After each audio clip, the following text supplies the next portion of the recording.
from Hamilton Place Strategies in Washington, D.C., this is the HPS Insights Podcast.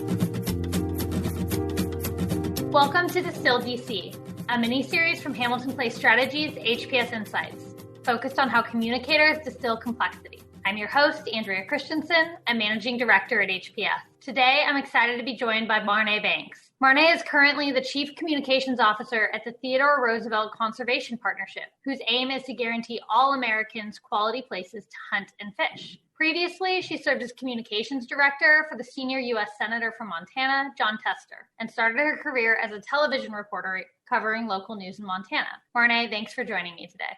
Thanks so much for having me. I'm glad to be here. Good. So you grew up in Montana. You worked for Senator Tester on outdoor issues, and now you head up communications for the Theodore Roosevelt Conservation Partnership.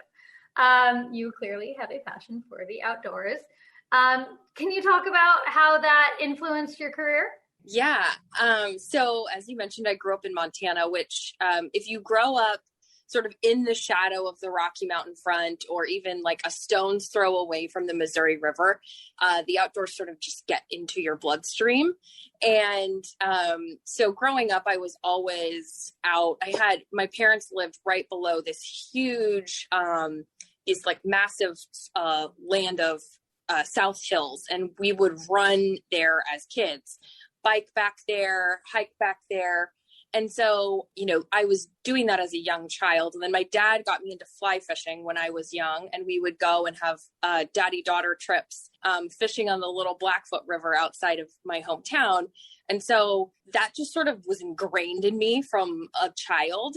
And then when I went to school, I went to the University of Montana in Missoula, and I spent my weekends backpacking and like hiking to hot springs. And then I became a reporter, and really that was when it sort of transitioned into like this thing I did on the weekends to something that I could see my career being in. And so, I was covering wildfires. That's a big issue out west. And I was covering a lot of policy issues where you would see the tension between balancing natural resource development. Montana's, we've got the Bakken on the eastern part of the state. And so we were talking about oil and gas development, coal development, natural gas, and then also incredible wind power. And so we were talking about balancing that natural resource development with also the amazing opportunities that we had to hike and bike and hunt and fish and all of those things. So that sort of just became a part of my work as a reporter. And then when I went to work for Senator Tester on the Hill, it was something that he was really passionate about. I think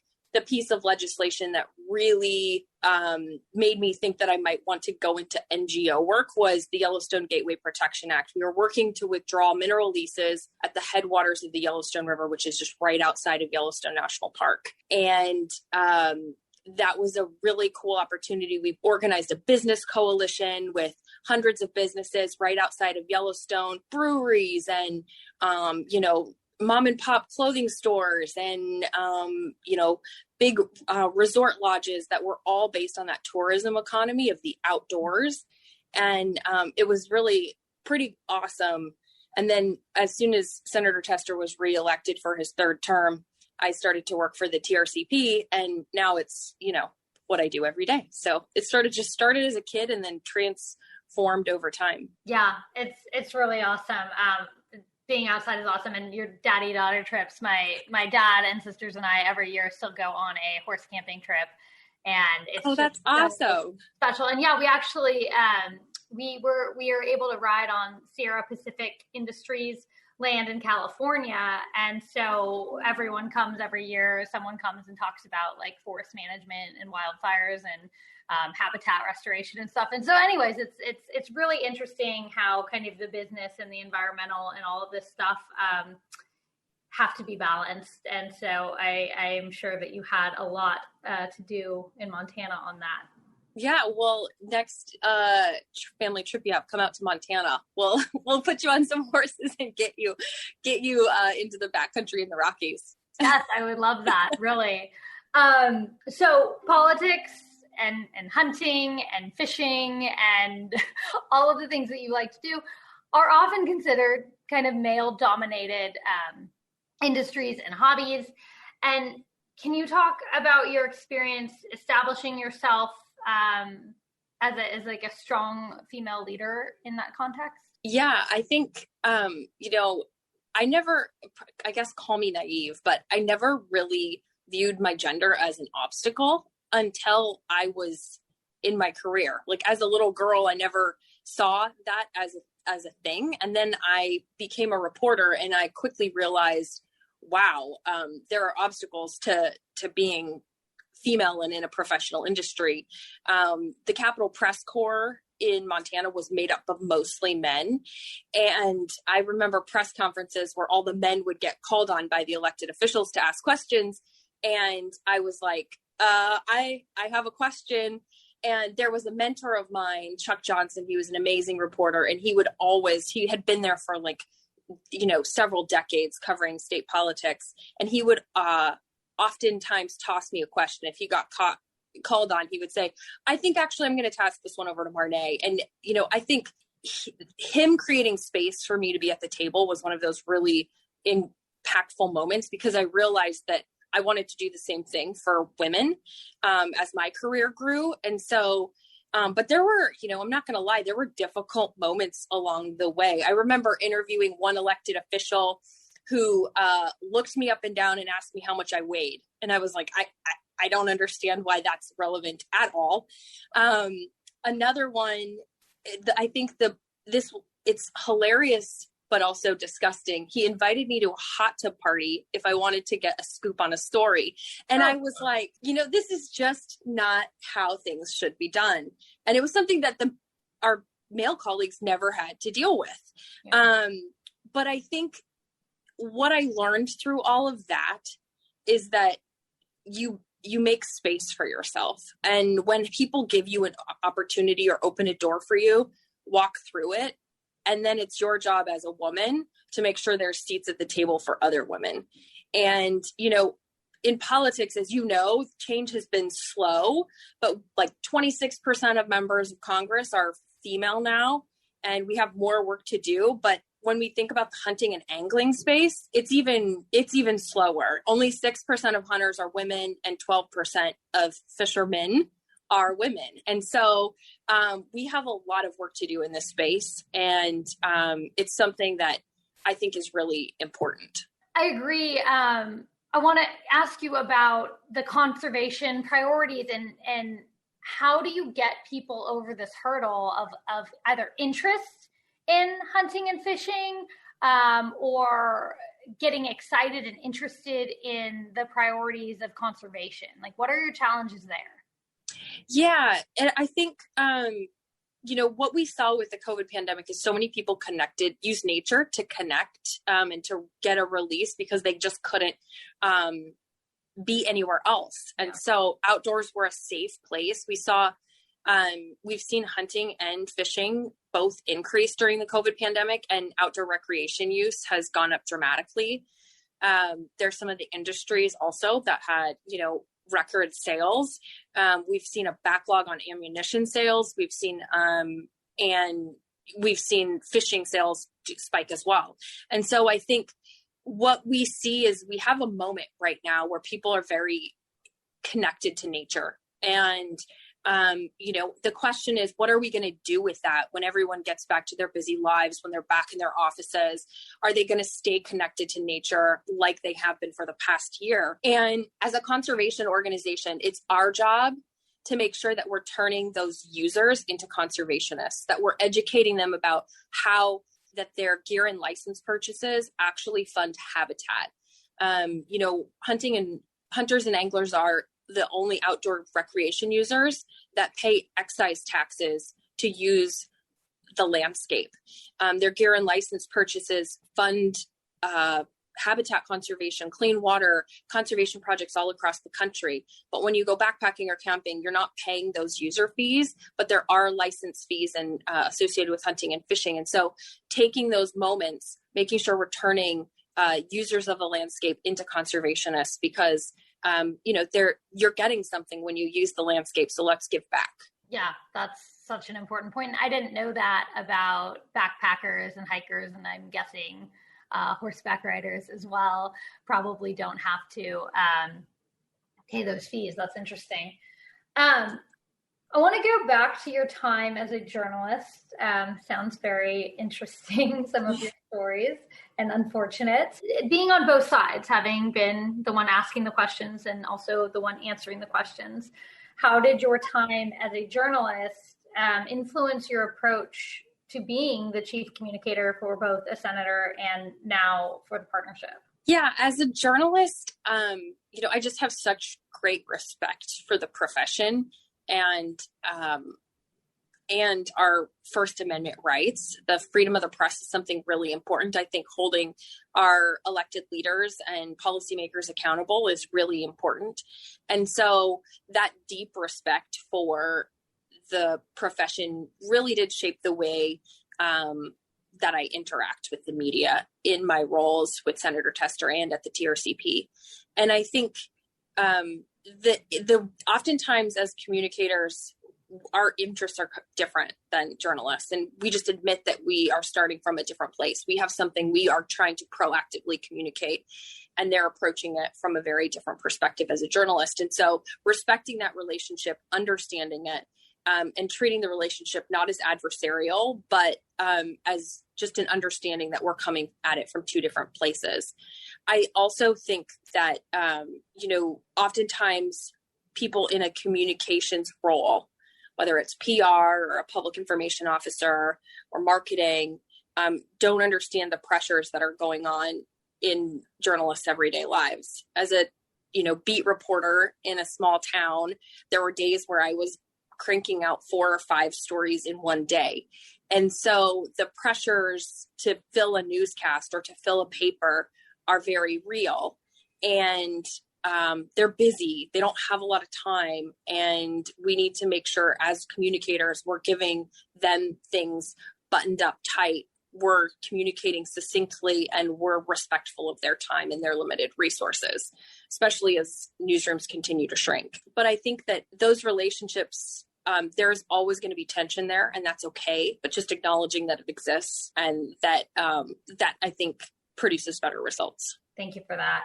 Going back a little bit to kind of the tension between DC and Montana, you obviously, as the communications director for Senator Tester, needed to communicate things to your constituents in Montana about the decisions you were making in DC, and also help the senator communicate the views and sort of lifestyle of Montana to people in DC who maybe are unfamiliar with it. So can you talk about maybe a specific challenge you faced that sticks out in your mind and how you addressed it? Yeah, I think probably one of the more complicated ones was when Senator Tester was working on the Economic Growth, Regulatory Relief, and Consumer Protection Act. And that was the longest bill name in the history of bill names, but it was, people also like to, Elizabeth Warren would have called it Dodd-Frank rollback. So it was a complicated piece of legislation. Senator Tester was very passionate about community banks. He grew up in a small town. He cared about right-sizing regulations for community banks in Main Street. And so this was one of these things that he was very passionate about. But when you went back home, and Montana tends to be a little bit more libertarian, it's not necessarily a red state. It's and so they like to, take fights to big corporations and the man and the system. And so explaining a piece of legislation that was reducing regulations on what was perceived to be big banks was a really complicated thing to explain to Montanans. But it wasn't a bailout for Wall Street. It was relief for Main Street and community banks. And so we spent a lot of time trying to communicate that back home. And I won't say that it was always successful. It was one of those pieces of legislation that, you message for and you insulate against the incoming attacks against you. But in the end, the fact was we had support for the legislation. It was hugely bipartisan. And, it's one of my more proud moments on the Hill, because I think it really did benefit rural America. Well, good. Awesome. So when you're thinking about that, is there kind of a tool or a tactic, and we're going to get into this in kind of the next section in terms of, your advice to other communicators, but in this in particular, it's complex, it's deep financial services, and it goes against the grain of some of the views of your constituents. So was there a way that you approached messaging it, or a tool that you think is really important when you're trying to communicate something that complex? I think the most effective thing that we did was build a coalition. We had businesses, we had small town lenders talking about these issues.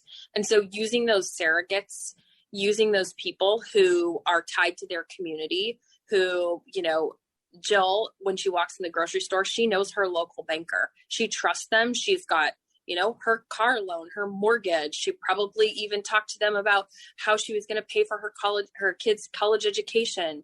And so when those people were spokespeople for us, it lended so much credibility to what we were doing, because they were saying, this is going to help us, which in turn helps you and your personal financial situation.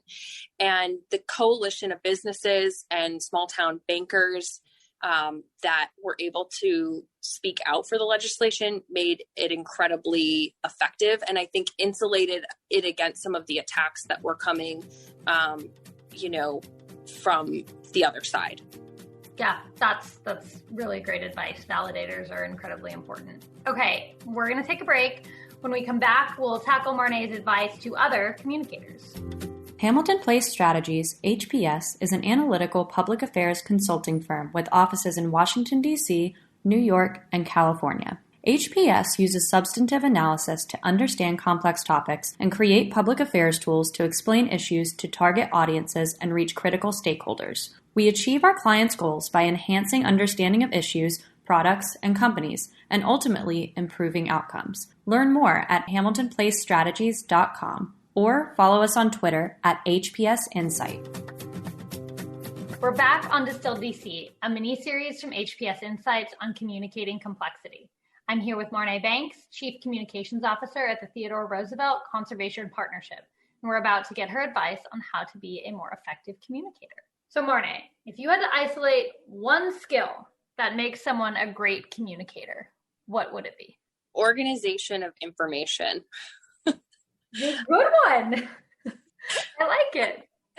I feel like most people always say repetition, and I was like, I'm not going to say repetition. But I think that so often people don't know how to organize their thoughts. And so the train between like making your thesis and the explanation of why, it all gets mumbled together. And so the need to put it in an organized fashion. This also might be because I'm like totally type A and have, a notebook full of random, to-do lists organized by type. And so organization is my jam, but I think that that's probably what has helped me the most. Yeah, I love that advice. And I feel like in my career, I've tried to adopt things that I've seen other people doing that I have thought were really effective. And one of the most effective things that I've seen is just people who are able to say, look, I think that there are 3 things we need to think about here. 1, 2, 3. And, yes. And then like the idea of understanding your audience to know whether you need to go indirect communication or direct communication. And so I am totally on board with the organization of information. I think that is a really great piece of advice. Okay, next piece of advice. What is one piece of wisdom you wish you had when you started in your career that you would want to pass on to others? I think it's getting creative about how you advance your career. When I was early on as a reporter, I knew that I wanted to be covering politics, and that position didn't exist. And so I was having to cover politics and wildfires and the bear stuck in the tree and the city commission meeting. And I was like, how do I get the job where I'm just doing politics? And I ended up, drawing this Venn diagram of what I wanted to do and what my company needed. And I was like, where do these align? And that sweet spot in the middle, that's where I went. And I was like, okay, these are the three things in that Venn diagram that, where I want to do something and the company needs something. And then I just went to my boss and I was like, this position doesn't exist and this is why you need it. And I think if you can figure out what it is your company needs or your future employer needs and make a pitch for why you're right for that and why they should make an investment, you can be really successful. Yes, I love that. And way to lean in and, chart your own course. I think that's really awesome. And question, bears stuck in trees, like, can they knock it out once they climb up? Is that a thing? Yeah, it is. We had a black bear stuck in a tree in Montana. And I mean, you see this in the movies, but it actually happened. And they had to call the local Fish and Game, and they had to shoot a tranquilizer dart, and they actually do catch it on a trampoline. And so I was there with my camera videotaping it, and then it's sleeping for a while and they put it in a cage. It was one of the coolest experiences because the cage is open and it's just laying there asleep, and I got to see like it up close, its nose and its mouth and its teeth and its huge paws. It was pretty wild. That is really cool. And maybe this is the most interesting anecdote that we've got today. This is fantastic. All right. So back to hunting and fishing. So what is your preferred between the two, and how often do you get to do it? Yes, absolutely. Fly fishing. I grew up fishing with my dad, and I'm actually on the board of Fly Fishers International, which if you're not a fly fisherman or fly fisher woman, you should go to Fly Fishers International and check it out. They have education courses teaching you how to cast and tie flies. And so it's a great opportunity to get into the sport. But I just started hunting. I went to Hunter's Ed 2 years ago when I started working at the TRCP. I wasn't a hunter prior. And so I went duck hunting in Colorado pre-pandemic. Didn't end up shooting anything, which was a bummer, but it was certainly an experience. Sitting in a duck blind at like 4 a.m. waiting for the sun to rise is a wild experience. But yes, fly fishing is my passion, and river runs through it. Based in Montana, my dad's a preacher, so I like my whole life is river runs through it. Oh my goodness. So when you're in DC and during the pandemic, I mean, you talked about how there's just been such an increase in people engaged in outdoor activities, which I think is amazing. We had our first daughter about a year ago, and I was like, we're going to be the family. We're going to be hiking all the time. We're going to be the most outdoorsy family ever. And I think the pandemic actually forced us to follow through on that. And we've discovered all kinds of great hikes in the local neighborhood. We did a cross country trip last August where we went to, I think like 6 or 7 national parks. Like, it was really this amazing thing. But for people who are here in DC, and I mean, like at the end of the tunnel, but pandemic's ongoing and it's spring, is there any really great outdoor activities you recommend for people in the area? Yes. Also, national park trips, best. That sounds so much fun. And kudos to you for getting your kid involved in the outdoors at a young age. It definitely makes a difference. So DC area, Schaefer Farms Mountain Bike Trail near Darnestown, Maryland. It's 11 miles of single track. It's so fun. Different expertise levels. You can go in as a beginner, or there's some stuff that's a little more technical. And the best part is at the end of the day, when you're done riding, you can head over to Windridge Vineyard and have a glass of wine. I mean, what a reward. I like it. Yep. That's awesome. So we actually, George Washington National Forest in Virginia, it's like kind of connected to Shenandoah, but not really. There's beautiful hiking there, and just way fewer people. We found like over the course of the summer and fall. So that was kind of our little discovery around here, which was fun. That's awesome. Okay. Last question, because it's Women's History Month And I'd be curious if there is a woman you most admire and what you learned from her. So I have to say Jeanette Rankin, because she was the first woman elected to Congress and she's from Montana. She was elected in 1916, and notably, she was one of the members who voted against World War I. And she was a pacifist. And then she was elected again to Congress right before World War II and voted against. She was the only member at that time to vote against World War II. She sort of charted her course. The unfortunate thing is that Montana has not yet elected a second woman to Congress. So since Jeanette Rankin's time, Montana has some work to do to get a woman in Congress. But Jeanette Rankin is probably the Montana hero. Okay, that's a good one. Well, thank you so much, Marneé. This was really fun. I appreciate you taking the time to join us. Yes, thank you. Thanks for tuning in to DistilledDC, a mini-series from HPS Insights. Special thanks to our guest, Marneé Banks, Chief Communications Officer at the Theodore Roosevelt Conservation Partnership. DistilledDC will be taking a break for the rest of the spring and continue with new episodes early this summer. You can find out more about Hamilton Place Strategies' work and our podcast at hamiltonplacestrategies.com or by following us on Twitter at HPS Insights. I'm your host, Andrea Christianson. Thanks for listening. Thank you for listening to the HPS Insights podcast, produced by Hamilton Place Strategies. For the latest updates, follow us on Twitter at HPS Insights and follow us on the web at hamiltonplacestrategies.com.